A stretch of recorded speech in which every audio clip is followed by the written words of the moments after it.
Okay.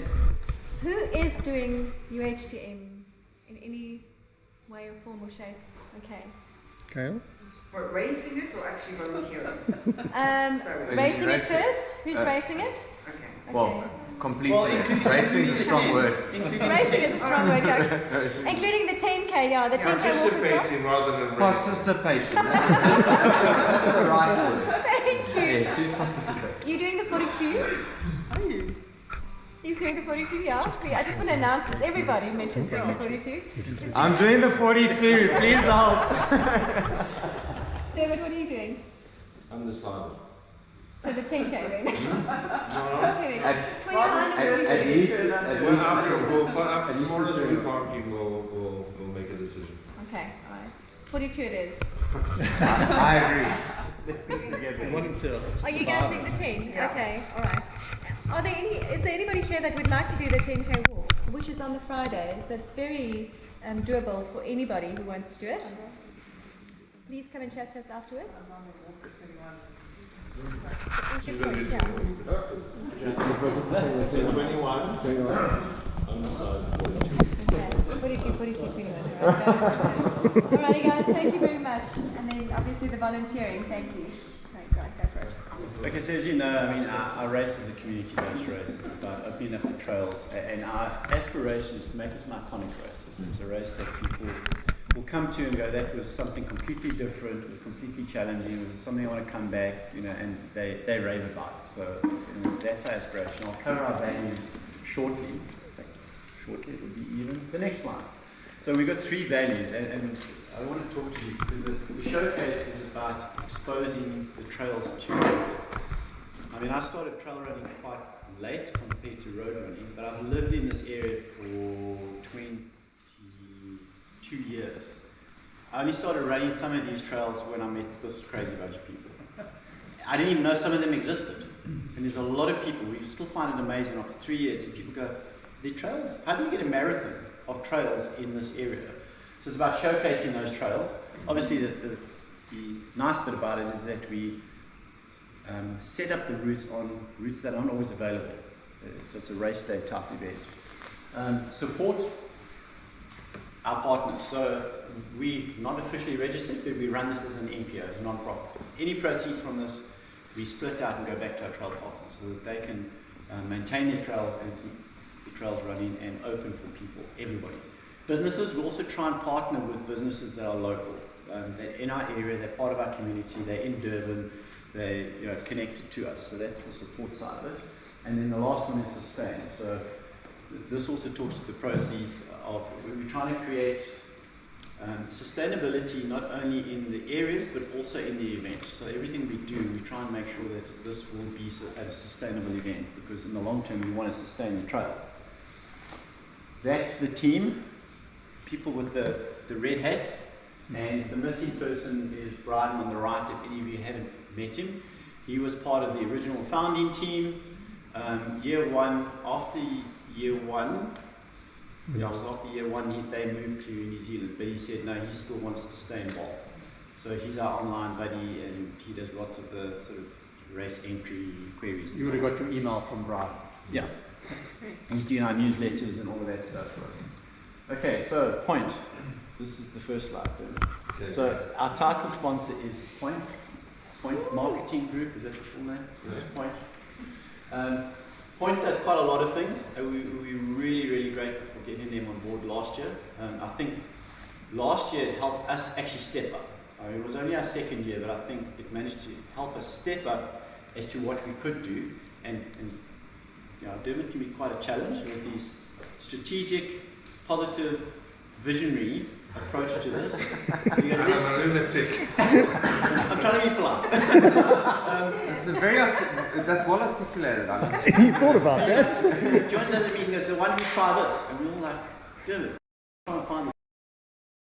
But we put I mean, I remember one moment where he says, you know what, I think we need shirts for the 21 kilometer. This was last year.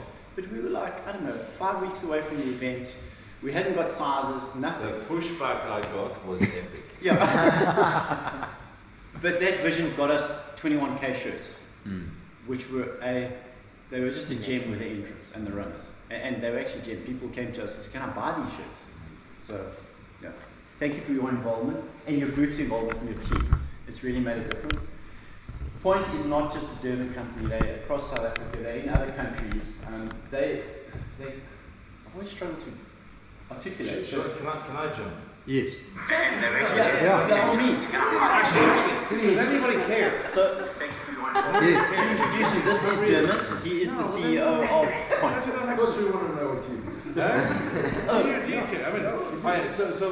I think I'll articulate it quickly, which is unusual for me. Okay. 25 minutes. Yeah. So Point are what we refer to as a marketing investment partner. We manage marketing spend on behalf of the biggest companies in the world. So Unilever, Procter & Gamble, Coca-Cola. We do it in 26 different countries. We trade in 18 different currencies, and I live down the road.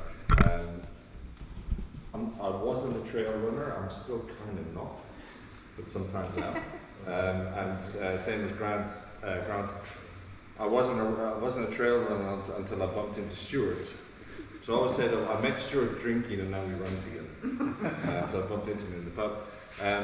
But at Point, there are two really, really critical values for us. We are a global business, but we take global brands and we localize them. That's what we do. And the two critical values for us are localization and community, and sustainability. So we support all of our customers, Procter & Gamble, Unilever, to embrace their sustainability measures, to drive their principles and what they're trying to achieve in their Vision 2030 from a sustainability perspective. But sustainability is not just environmental. Sustainability is about sustainable business, it's about sustainable community, it's about sustainable events, which is why we, first when we decided to sponsor the UHTM, we decided to do it in a 3-year deal to actually build the event in a more sustainable manner. And community. I mean, I experienced it last year, it was absolutely incredible. The community coming together here and across the Upper Highway area, the businesses that benefit, the businesses that come and support the event, absolutely extraordinary. So for us, that's two key values within our business and supports what we support our customers in. So really, really well aligned. And if anybody wants to go trail running, follow my lead and just go drink. Thank you. All right, thanks, David. And to that, to prove you was trail running, if you looked at our social media since the weekend, Stuart was actually out helping us mark the trail. So you've seen, besides being sort of head of the type of sponsor, he was actually helping us mark trail over the weekend. Can't really tell me. Okay, so there's quite a lot of logos to look at there. We've got so much involvement from so many companies. I still find it amazing how many people do want to get involved, and the level of involvement sponsorship varies across that. I'm not going to cover every single one. It can be whether it's vouchers, goodie bags, hard cash, just participation, time, resources. Yeah. Point Camp Orchard, obviously this is a key location for us. We just really believe that if we didn't have this venue, we would not have this event. Those are our trail partners. So these are the trail partners that we work with in terms of getting the trails ready, the routes ready. They also help maintain those trails for the race as well as through the year for people who want to access it. And those are the trail partners that we are raising money for, so that they can actually do the work that they're trying to do, as in several cases, NPOs and just fundraising. Right, just to talk to a bit of the entries. So we've set a cap on the race for the entries. We've done that every year, partly because we don't want excessive traffic on the trails and the conservancies. And also it's that iconic exclusivity event as well. First year we capped it at 400 across the two races. Last year we went to 500. This year we've gone back to 400 on the two races, but we've allowed an extra 100 for the walk, which is on the Friday. So we're back to the 500 across all three events. All 3 years we've sold out before the entry close date, which we've been thrilled about. It just shows the level of support. And I was looking at the other night, we're actually getting further and further away from closing date when we sell out. The first year was, I think it was the same day. Yeah. It was like 6 hours before we closed, we sold the last entry, whereas now we sold out 6 weeks. Yeah, weeks before. We're working with, just so you know, Entry Ninja is our platform we're using for entries, and Finish Time do the race timing for us. All right, Stu, you want to talk? All right, well, before Stuart starts, any questions on what I talked about? No? Okay. Keep the roots. Okay. The routes, for those who don't know, or do know, they haven't changed an awful lot. There's been minor technical tweaks just to make it more efficient, particularly around the start within the Camp Orchard environment. I've gone through this with the start fellow guys earlier. We think it works better, we're controlling traffic better and all the rest of it. As far as the race village is concerned, we believe we've managed our risks as far as that's concerned. Obviously, the introduction of the 10-kilometre walk, the only risk factors looking at there is the crossing of Acres Drive, because they will do it twice, the faster ones. We're going to have a cut-off if they're not at the bridge by 4:20. They'll be given the left turn and they'll do a 5k route, which we think is fair. If you're not walking fast enough, the sun's going to be setting, you can get back to Camp Orchard. And then the full loop comes back pretty much following the same route as the 21-kilometre within the Everton Conservancy. The 21k, getting onto that, everyone's still leaving Everton Conservancy, goes round through Morwood, a little bit extension of Morwood, because obviously every year what we've done is extended from the 15s to the 17, and now we're up to 21, which was kind of our goal, getting a half marathon and a full marathon. We've had trail runners who've never run before, I can't do it, and they've done it every year, and they're back for the 21. So it's just testimony to what our initial growth and sustainability, and we're growing a depth of trail runner that's developed experience over the years. So it's wonderful to see those sort of people coming back year after year, challenging themselves and surprising themselves. Getting back to the route, so that there is the 2 out and backs along from Morwood and back into Everton, where it's a bit of a risk factor, but it is early in the day. And then the trail runners are pretty much inside the Everton Conservancy, and then there's just the crossing of Acres Drive. I say this particularly to my colleague from Metro. You guys are legendary, and thanks so much for your support, without which we know we couldn't get this done. Just so far as... What's the elevation on the 21? Oh, it's not much. What do I do? Left-hand button. It's not that many. There's the routes. You'll see, you would have noticed the colours. So orange marks out the 21 kilometre, white marks out the 42, and then the blue or turquoise marks out the 10k route. You can see it's like a walk on the top. See you brush over 42 Just go back to quite the quickly there. Sorry,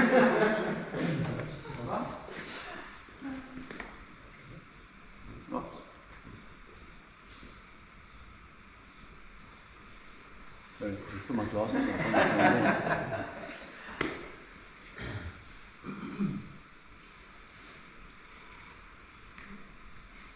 Here we go. Just wanted to point out the fact that what makes us different from so many races around the country is that there. That's the only thing you see in that whole profile. That's the only. It's very much that devil's tooth there. Okay.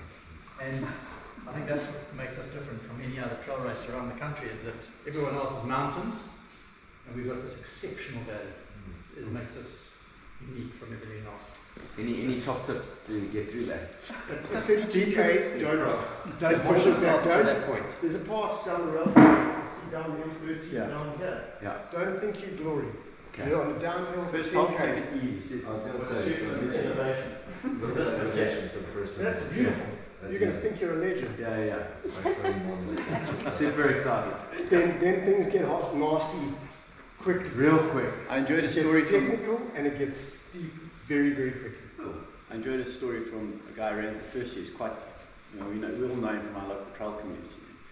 He was running along and his phone with him and talking to his wife, and it's like, he estimated what he thought he'd do, and then he phoned me, he was on rail trail, he's like, no, listen, things are going well, I'm going to actually probably get ahead of my target, and whatever else, and then he went into that dip, and he ended up like 2 hours later than his target. His wife was, you're right, what happened? He says, no, that second half. Just be wary of the second half is the only Noted. Don't be wary. Be very scared of the second I was trying to be nice. If you want, we're doing another trail run to just experience that space, so you know what's coming. Saturday next week. Saturday next You week. wanted to go down that. That's fantastic. You want to do that? Yes, I'll be there. But only after he's officially entered. Yeah. That's cool. I've seen people trying to go up there and actually, instead of taking a step forward, they've actually taken a step back. Any other questions on the route? Are we all happy? Thanks.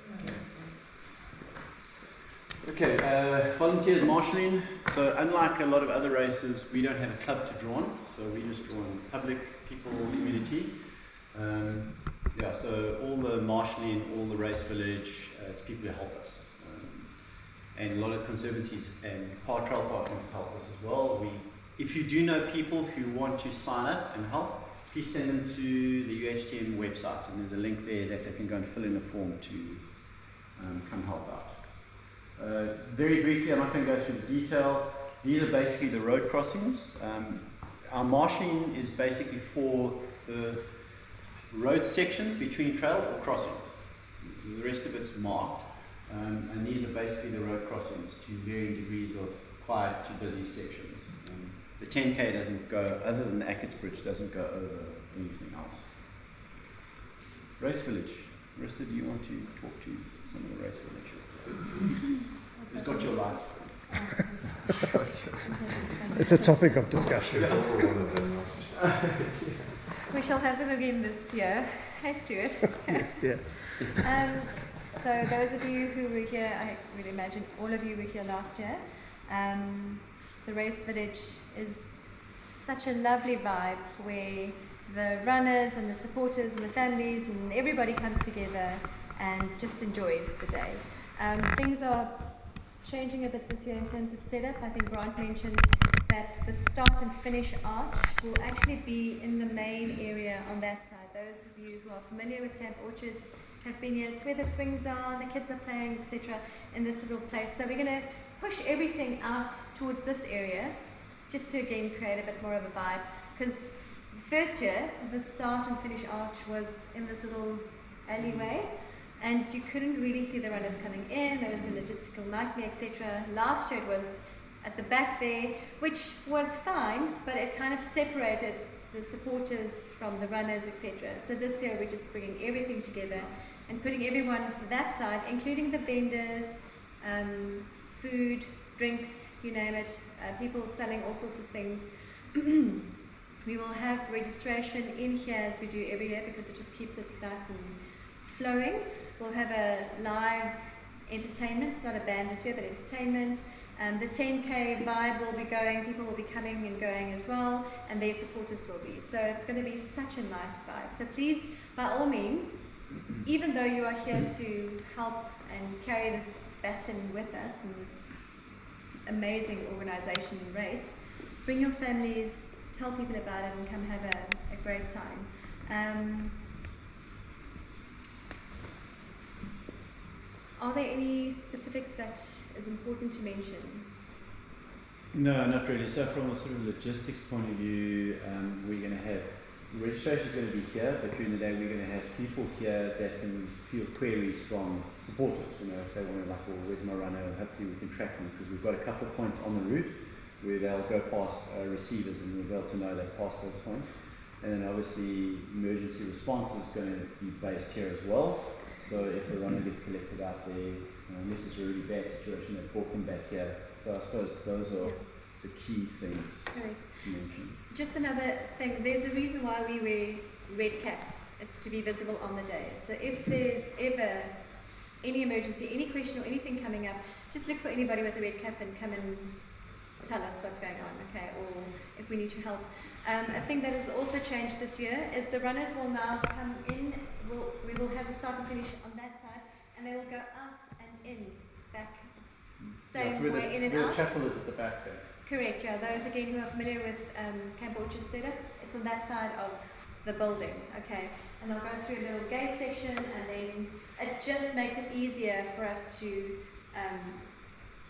kind of get the runners out and back on a more manageable area without having to cross this road where the traffic is, etc. Okay, so that's also a difference.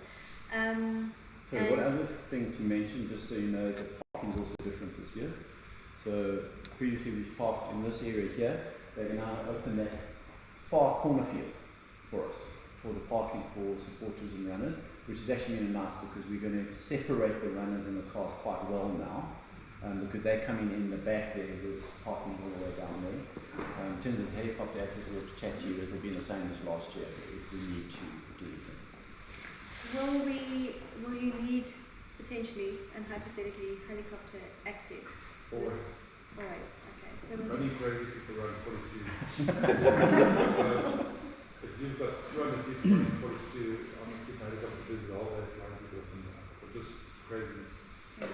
Interestingly, Conrad, the guy that you airlifted out that first year is back to run this year. No. just note, guys, please, yeah. Let FYI. him know, it's not rescue team.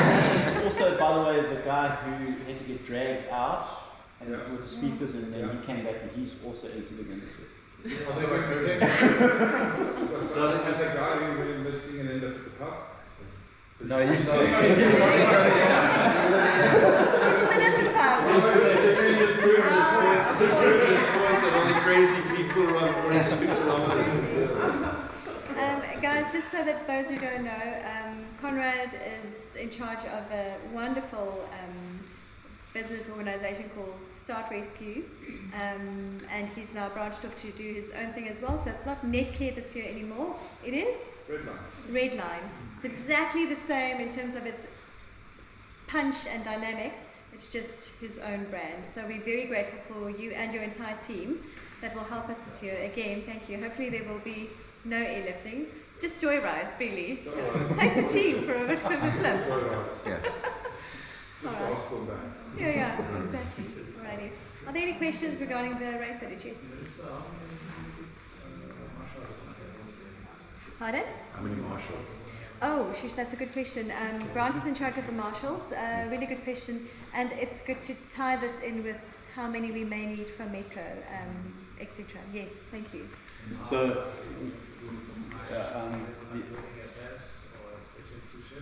yes. So, again, through Points sponsorship, we managed to actually have our own vests. So all the marshals and the people helping will have visible vests. We also will be having flags for people to direct. Our approach is that for road crossings and usually the busy ones, we have, from our side, at least 2 marshals for every single road crossing. There are some quieter roads where that's really quiet, in Kemp Road in Kloof somewhere. There's no traffic, so we'll have potentially 1 person there. We obviously also want to engage with yourselves to, those busy ones, have your presence there as well. I know in the previous years we've done a bit of a drive around to go to those key points. Those key points haven't changed, so they are the same as the previous years, which I think we've managed together quite well. We haven't had any incidents of those. To mention them, it's the little traffic circle thing in Kloof Falls Road in Kloof. That's probably one of our highest ones. Probably the next one is the road crossing in Forest Hills. They come out of Watsonia Road, go across Bridle, and then back into Reserve. That's also quite a key one for us. And then, sorry? And the picnic spot. Yeah. So they don't actually go across the road at the picnic spot. No, you're coming in from the top, At the top. from Alamein Road. So there's no traffic. No, And then- it's the Watsonia. No, that's Alamein. Sorry. And then the other one that's quite busy, but is generally okay, is Ashley Drive. So sort of the end of Hillcrest. Those are the 3 main ones. Oh, sorry. Also Hackett's Drive Bridge.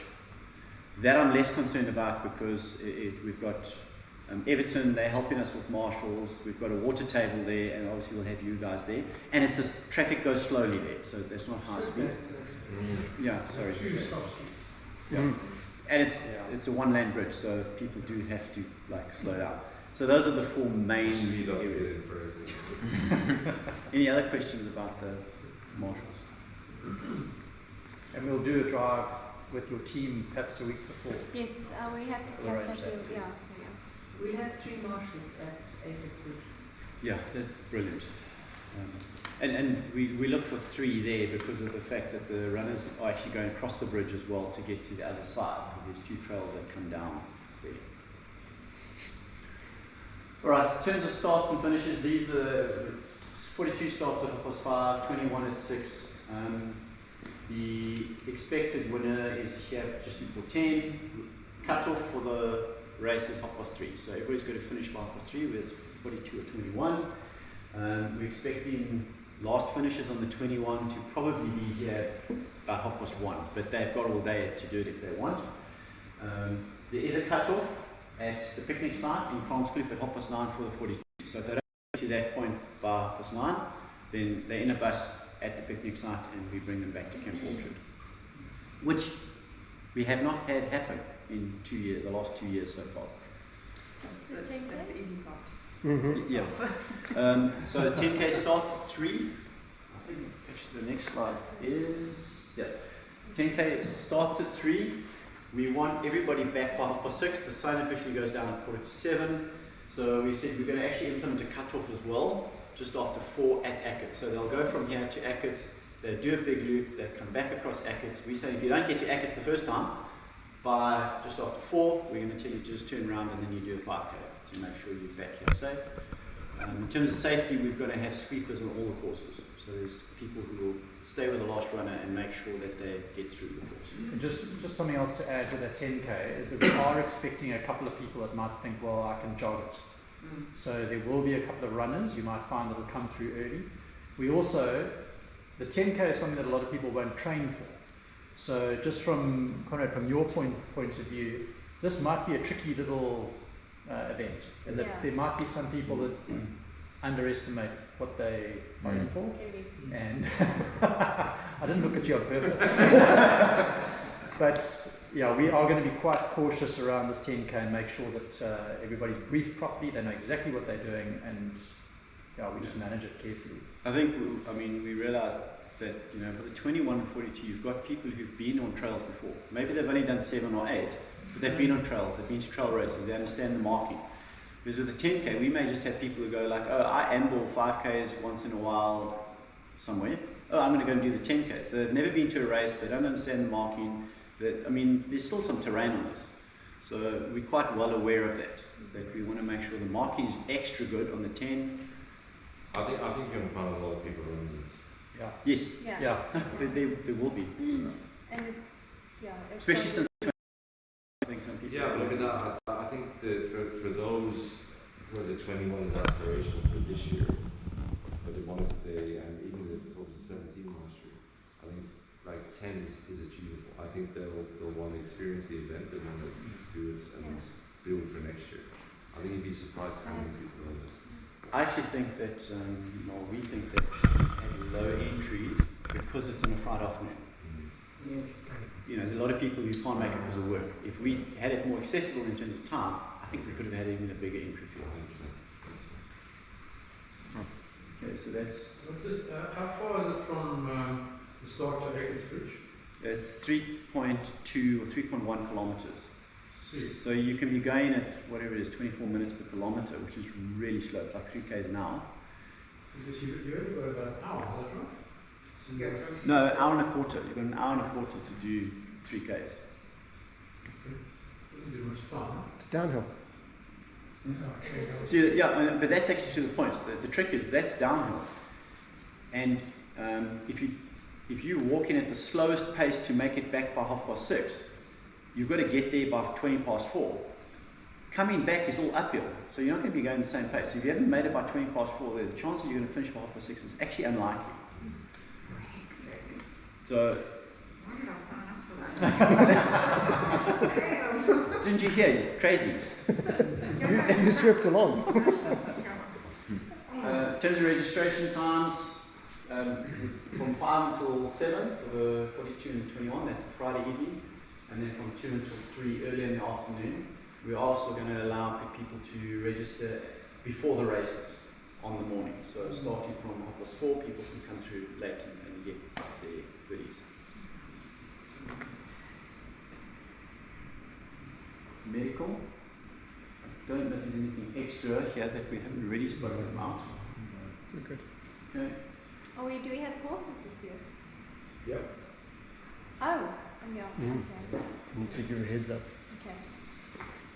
Okay. This is more for comfort rather than I'm going to go through the detail, but we do have a equipment list that we expect runners to have as well for the 2 races. And not for the 10K, so. No. Because some people might even bring water. Just water.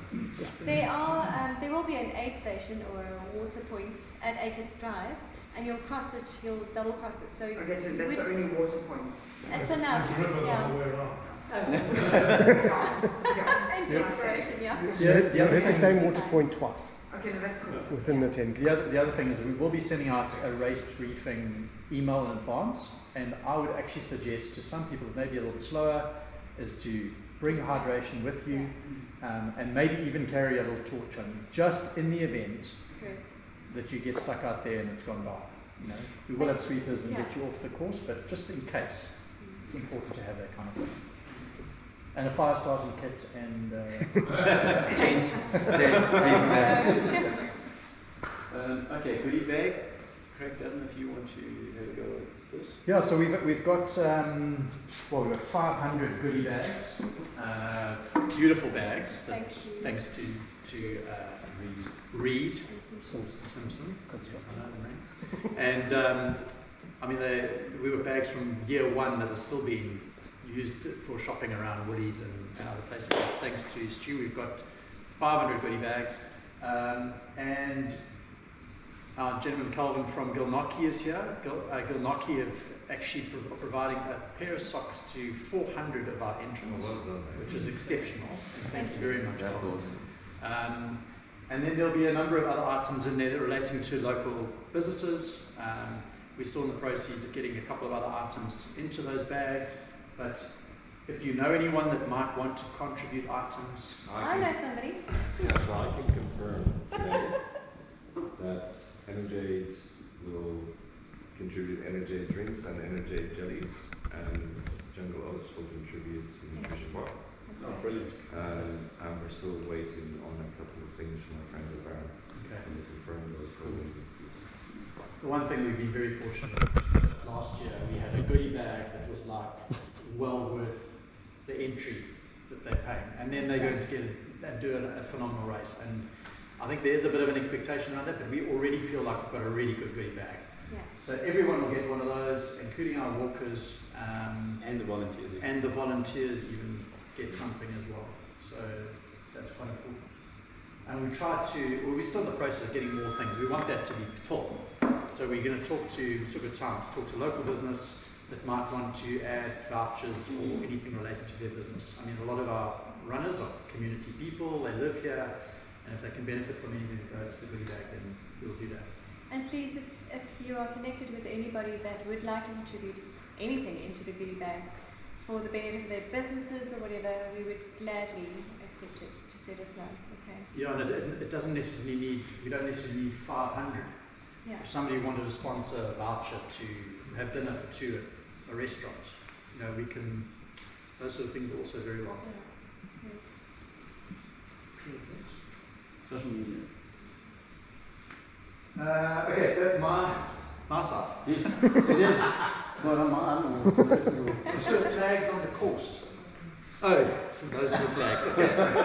Facts. Okay, so anybody that's involved in the event from a marketing perspective can actually contribute collateral and marketing collateral to the event, and whether it means flags leading up to our finish line or anything related to their business, we are open to providing that sort of avenue for anybody. We obviously will place any business-related ads on our social media feeds. On our website, we have all the various logos on there, and we are getting very good traction on all our platforms currently, as well as our newsletter, which, I mean, the open rate on our newsletter is way beyond any, most of our other businesses that use those sort of platforms. So it is a good way of getting your name, your business out there to community that are relevant. And, sorry, and also the conservancies. Yeah, no, that's Not only about business, but what you're doing for the conservancy. That, I think I mentioned it last year. That's something into those bags. Well, you know that George Yeah. are very much involved in gender Mulwaney. Yes. Mulwaney also is an interesting thing. Not many people know that it means I greet you. Okay. I greet all of you. So it's a nice name as well. Absolutely. If you run on. But yeah, the walk is all getting cash to keep that river clean. That's important to know. And That kind of messaging is important even for us with our final race briefing and elements that are important to the runners out there. It's been amazing actually. This is the first year we've allowed runners to donate online when they enter, and we've had almost every, what's the percentage? Maybe 50% of our Higher than entrants expected, yeah. It was have actually contributed beyond the entry fee to donate to these conservancies. So that's just added to our. That's awesome. Yeah, really, really good. Okay, that's it. All right. I just want to say something, sorry, in regards to the banners. The idea and the vision is that we create an aisle for the runners to come down, and we need as many banners and marketing material as possible. So if you have, please come and drop it off on the Friday morning so that we can start putting them up, or if you want to put them up all along that line. Okay, so as many as you can provide. All right, it's marketing for you guys. Okay, so just some important dates coming up. 17th of November is when we officially close entries, although we are sold out. But that's important because it's also about substitution. So at the moment people are substituting, they're pulling out, they're selling the entries. So 17th is a key date for us. And then obviously the 6th and the 7th we spoke about with registration and those races. So those are key milestone dates coming up. Okay. Right, this is a question slide. Again, the team, we've sort of broken it down roughly into the areas we're looking after. Our numbers, if you need them now, take them down. This is the end of our presentation, so you can, those numbers are up there if you haven't got some of our numbers already. I don't know if there's any other questions that you want to throw at us before we... I'm going to take just mention quickly. Clarify something. We talk about the cut-off at Atkins. Who's going to be there telling the cut-off? Do you want us to do it, or will one of you guys do it? So, yeah, 10K. So I haven't got that far. It's sort of, at the moment, it's sort of just if you can do it with the water table. So as people arrive from that time, you just say, listen, you need to go back. If you're going to be under-resourced, let me know and we'll try and organise something. It's also something that we'll make sure they're aware of. Yeah, no, we'll let them know. So you won't have people going, oh, I don't know about this. We'll go, no, you know about it. And just some water tables. So some of you are involved in water tables. We will have all our usual goodies. As far as I remember, Coke, water, bananas, potatoes, sandwiches, anything else? No, random walks and waters. Oranges. Yeah, I think that's the list. So I'm expecting that what we'll do is have a collection here on the Thursday evening, where I'll have everything ready for you to collect and to take away. How many tables have you got set up on 42? Just out of interest. There are 6. It's 5. There's 5 tables, but one you visit. So it's 6 points. Yeah, Yeah. 6 points. And we'll also have a roaming. We're expecting it to be a warm day. As far as we understand, the long-term forecast was it's going to be a warm day. Our first year was an exceptionally hot day, and we were running around ourselves, buying ice, dropping ice, etc., all over, and water. This year we're going to have somebody dedicated to that will be dropping ice at regular points, and if you're suddenly running short on Coke or whatever it is, they'll go and buy and make sure that you've got enough. We even added a water table at Watsonia, I think, in year 1 on the day because it was so hot. And when you go down into that valley, the humidity level just rises exceptionally. So, be ready for it. Okay. Anything else? Any other questions? Okay, cool. Right, thank you so much for joining us. And this is not like the last time you hear from us, not the last time you can get hold of us. If you have questions after this, please get hold of us. We will be communicating various stuff, but it's going to be more focused now with teams or people or vendors or trail partners from this point on. I mean, we've been working with trail partners for a while, and this is obviously the time where we're going to start doing marking. We'll give you feedback as we go out there. We do organise recce runs for the community, so if we get feedback of where there's trails that need to be maintained, or if you want us to check certain areas, let us know, because we'll be out there actually checking some of those areas. Thanks again. Thank you. Thanks, guys.